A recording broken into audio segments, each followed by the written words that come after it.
Little Feat is the name of a classic rock band that I like, and one of my favorite songs from them is Fat Man in the Bathtub. Well, I used to have one in mind, and it was me. All kidding aside, in the summer of 2015, I had the remarkable experience of losing 50 pounds of body fat. I now use what I learned from that experience to achieve other goals in my personal and professional life. Well, people want to know how I did it. Well, the short answer is that I changed my eating habits. The real answer involves several important components. One thing that I do well is developing principles and patterns to solve problems. It's just a natural and sometimes unconscious behavior for me to take a structured approach to solving problems and achieving objectives.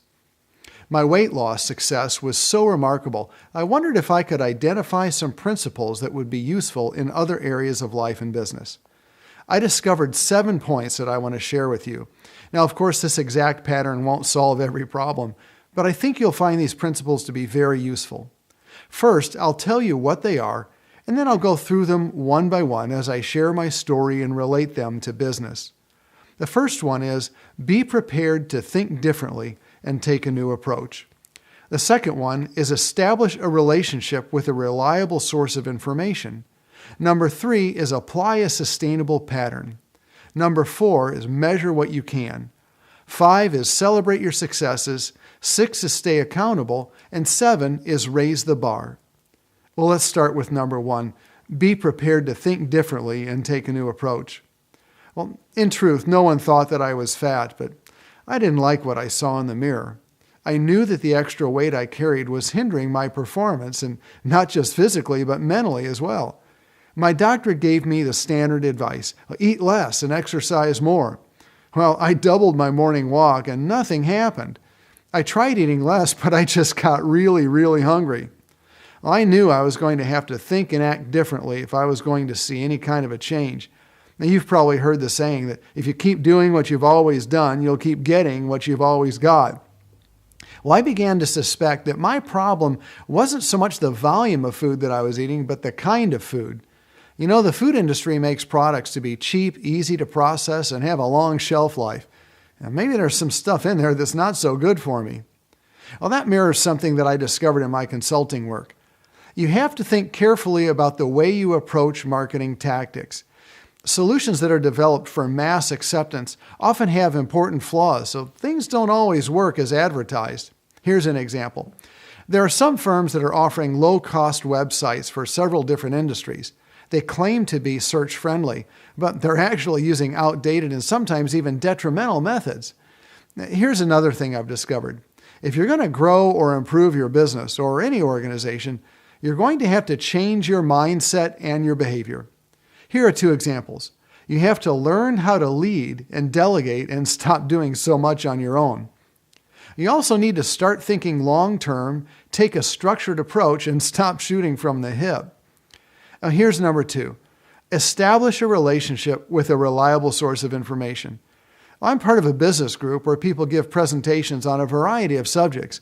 One of our experts is Dan Fazio, a wellness practitioner. He talked about the subject of anti-inflammatory eating. It made a lot of sense, and it mirrored some of the things that I'd been reading. But I didn't just want a book or some videos. I wanted a person who could walk me through a process. I started talking to Dan about my weight, and he talked with me about an approach that intrigued me. Dan and I both learned this principle in our business group. Trying to do everything yourself is a bad idea. The motto we use is "Don't fly alone." I started helping Dan in his business, and he started helping me with my health. I think business owners would be successful more often if they would take the time and the trouble to surround themselves with the right people and make good use of their insight and skill. Now let's look at number 3, apply a sustainable pattern. Now this part of my story is a little more involved, so I'll ask you to bear with me. I knew I wanted to make permanent changes and not just go on a diet. Dan's solution had 2 phases, the activation phase and the maintenance phase. Now, the activation phase is pretty strict, and even the maintenance phase was pretty different from the way I had been eating. Knowing my own limitations, I had concerns about jumping suddenly into something that I might not be able to continue. And I had questions like, is this food going to be weird? And where can I buy it? And will it cost a lot more? Will I even like eating it? Well, here's what I did. I flipped the plan around to do the maintenance phase first.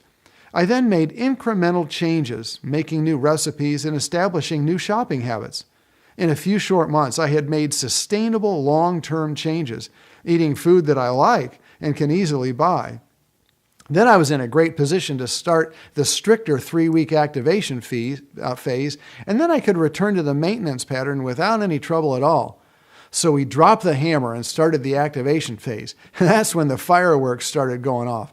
Immediately, I started losing a pound or 2 pounds every day. Here's where the relationship with a reliable source of information became critical. I got pretty weak after a few days, but Dan helped me make some simple adjustments that raised my energy level, and then I was on my way to success. Sometimes the key to success is in subtle nuances that you only get from personal coaching. My friend Bill Purnett likes to say that success isn't random. In my marketing work, I found that business owners often adopt marketing tactics without first finding out what it takes to execute well. Well, then they either abandon their effort or continue with a half-hearted attempt that's not very effective. I think you're a lot better off committing to something you know you can do over the long haul. Now, you might have to implement in stages, and that's okay. You have to know what you're getting into.